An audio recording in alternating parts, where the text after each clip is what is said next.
What is going on YouTube gang? It's that boy Texas Yankee. And real quick, we just want to go ahead and do a little recap of the NBA games from the past couple of days here. So starting off with Friday night's games. The Celtics just blew the Jazz out, obviously. That wasn't going to be too competitive. None of us really thought it was going to be anyway. We can go ahead and take a look at the box score quick, but nothing stands out really. Good team win for the Boston Celtics. Yeah. Tatum with another 30 piece. Porzingis continuing to be very efficient. They gave their bench players a lot of minutes, obviously, since they were up. We saw O'Shea Brissett get in there. Luke Cornett got some play time. Steve Mackay, Luke, Lamar Stevens. Hauser got a bunch of minutes. Not too much to talk about in that game. Then we had the Pacers, which I wanted to highlight. They blew out the Atlanta Hawks. I'm sure most of y'all have seen stuff about this by now.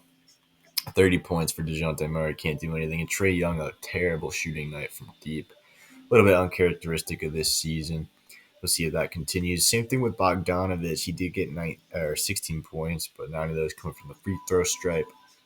As a team, you shoot 23% from three. Probably just not going to cut it today, especially when you're playing against a team like the Indiana Pacers, who put up a ton of three-pointers. If you look at the regular season series, the Patriots have scored over 150 in both of these games, which is pretty insane, especially because the Hawks only put up 116 in this one. So where do those points come from? Tyrese Halliburton had 10 points. It's the first thing I want to point out. 18 assists, 8 rebounds, almost having a triple-double of his own. Miles Turner with 27 points. This was just a really well-rounded attack. All starters of Indiana above 10 points. All of them hitting at least 1 3 as well. That's pretty cool. And then off the bench for them, really just everyone contributed. You had 10 points from McConnell, 11 from Heald. You had 18 from Ben Mathurin, 9 from Obi Toppin, 8 from Jarvis Walker, 7 from Amora. I mean, yeah, that offense is pretty scary, man. And this kind of just re-solidifies for Atlanta the need to do something. And I think they need to blow up their kind of core right now with Capella, with DeJounte Murray and Trae Young. They need to do something to change what that is right now. Moving on to the next game from that night, we had the New York Knicks taking care of business against the Sixers. This was a little bit surprising as it did get kind of out of hand there in the fourth quarter. The Knicks took a lead early in not early, I guess late in the first half. Isaiah Hartenstein, I want to point out, has been playing very well recently. Didn't get a lot on the boards necessarily this game, but 17 points, that's contribution that Mitchell Robinson wasn't giving on the offensive side. He obviously is not playing as well defense, but he's been in there and he's rebounded decently. While Mitchell Robinson's out, he can't obviously fill that void necessarily, that rim protection, but he can help out in other ways. And then Quentin Grimes with 19 off the bench. Still kind of weird to see how he fits into this team right now. OG Anunoby, only 3 of 11, kind of worrying. And then Julius Randle, I still, even though he has played well besides this game over the recent stretch, I still don't think he fits in with this team necessarily overall. Nick Batum having 0 points is kind of hilarious in 21 minutes. If you know, not gonna get into that. He only shot the ball twice though. And the same thing with Tobias Harris. When you get these guys that aren't really shooting a lot, Tobias Harris I won't really knock on because he does a lot of other things. But Embiid gets 30 and Maxey with 27. But you lose to the Knicks like this, you get no contribution really outside. Marcus Morris 0, Daniel House only 2 points. But again, they're not shooting the ball, and that's the thing is these guys are taking the majority of the shots, and you don't really have someone else that can carry a lot of that load. That could come to bite them near the end of the season potentially. And the other things we want to look at, the Thunder did lose to the Nets. So it's a little bit surprising, even though Shea dropped 34, 9, and 6. The Cavs with a big win over the Wizards. That's not too surprising. The Bulls got another win. Kobe White has looked very well up to this point. Besides that, I think we're going to take a look at this Grizzlies and Lakers game. And This one was, kind of just continuing on the trend of dogging on Darvin Ham, unfortunately. When Jaren Jackson gets 31 on you, that is never a good sign. You know what I mean? Marcus Smart having almost 30, also not a good sign. When John Morant is the fourth highest scoring starter, only above Bismack Biyombo, that is not a good sign if you are the Lakers. And yeah, great win from the Grizzlies. They have, since Morant's been back, they've looked decent. And Zaire Williams off the bench with 15. Again, not too much contribution from the bench in this game, though.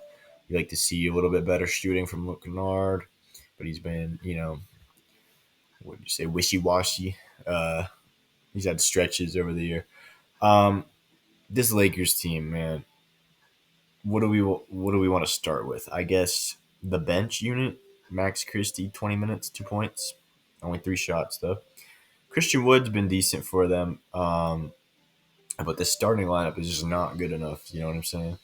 You got LeBron James, Austin Reeves, AD, Torian Prince getting 35 minutes is, you know what I'm saying? And then Cam Reddish.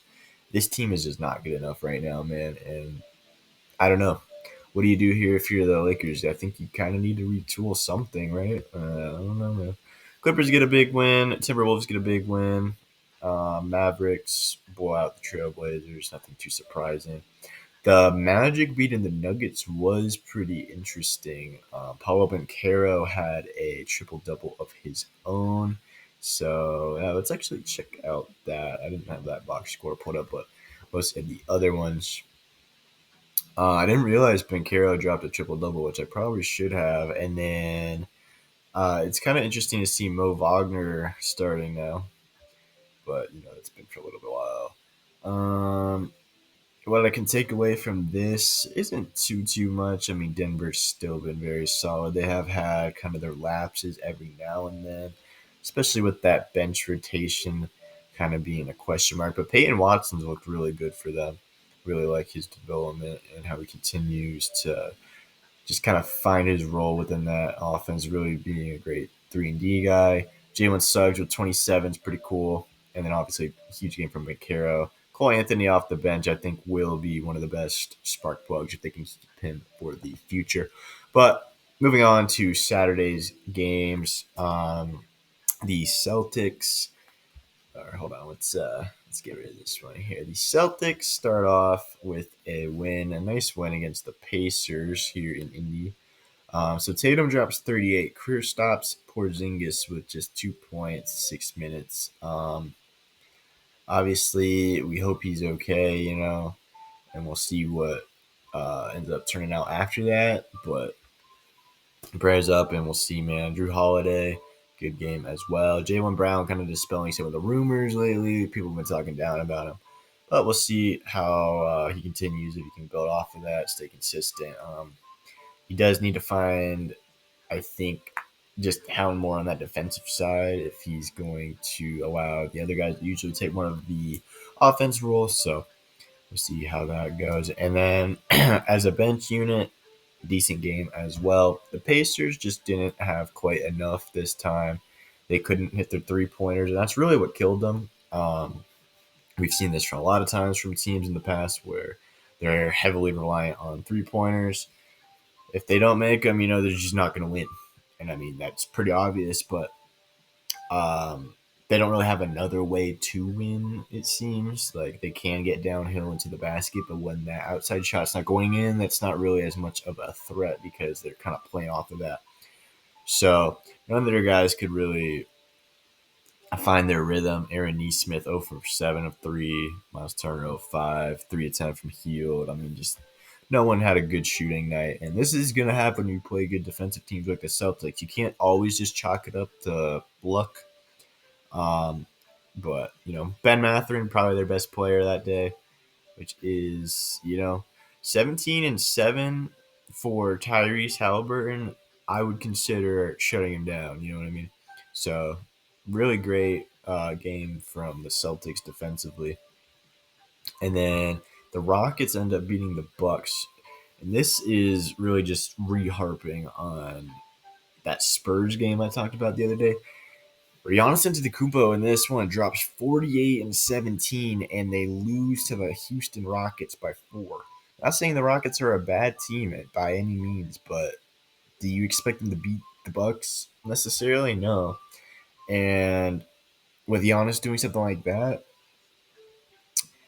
all I can really say is Dame did contribute. Definitely could have shot the ball better though, and that's kind of been story of a lot of their losses. But the defense, this game it was not horrible by any means. Giving up 112 will keep you competitive most times, but a little bit better would have been nice. From the Rockets, really just an all around game. Şengün didn't even shoot it necessarily well, but had 21, 10, and 4. And then, as everyone else kind of did enough. Um, Pretty defensive game overall. But you would just like to see something more from the Bucks. They're kind of on a skid right now, and people are talking about who is their point of attack defender. Are they going to be able to keep up with those top teams in the Eastern Conference? And I just don't know right now, man. Outside of that, the Knicks took care of business, and this is going to be the last game we look at. Utah Jazz beating the Sixers. What does this say about the Sixers? They lost this one and then lose that one to the Knicks yesterday. So the Jazz are obviously in purgatory right now. Like, I don't know what the heck is going on there. You have Lauri Markkanen dropping 33 and 13. So if you do want to trade Lauri Markkanen, which I kind of think they should, I'm not too keen on them. Like, I don't see where this goes forward, even with keeping him. You know what I'm saying? So I think you flip him, try to get as much future assets as you can, whether that be draft capital or young players. Colin Sexton has really come around lately as kind of proving that he would also be valuable to a competing team, not necessarily as a starter, but as like a spark plug guy off the bench. And then John Collins has been decent. But I would kind of like to see what the Jazz do around the trade deadline if they want to move those two guys.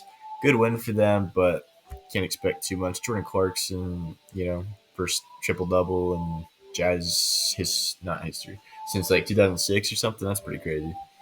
That was a few days ago, and then the Sixers, same kind of issue, man.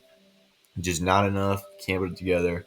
Embiid did not play in this one, so you can't harp too much on that. But I think even without Embiid, if you want to be one of the top teams in the league, you got to find a way to win, man. Embiid might be the MVP. At this point, I think he is. But if you're the Sixers, this just kind of shows that you are not that deep. Aside of him, you had Tyrese Maxey and you had Oubre shoot 8 of 18, 24. Maxey was only 9 of 24. You know what I mean? Neither of them could hit 3-pointers. Nick Batum is wild. I'm not even going to get on his case, but having him out there all this time is just crazy to me. But just the lack of bench scoring is kind of the main issue for them.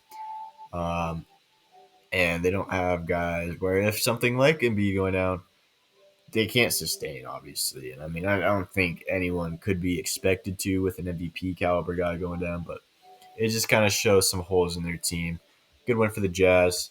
And that's going to kind of wrap it up. I don't have too much else to talk on today. We just kind of want to recap some of the games and get into some discussion about them. So I'm going to see y'all next time, man. Leave your comments below what you think about the results and what y'all think is going to go on forward in the season.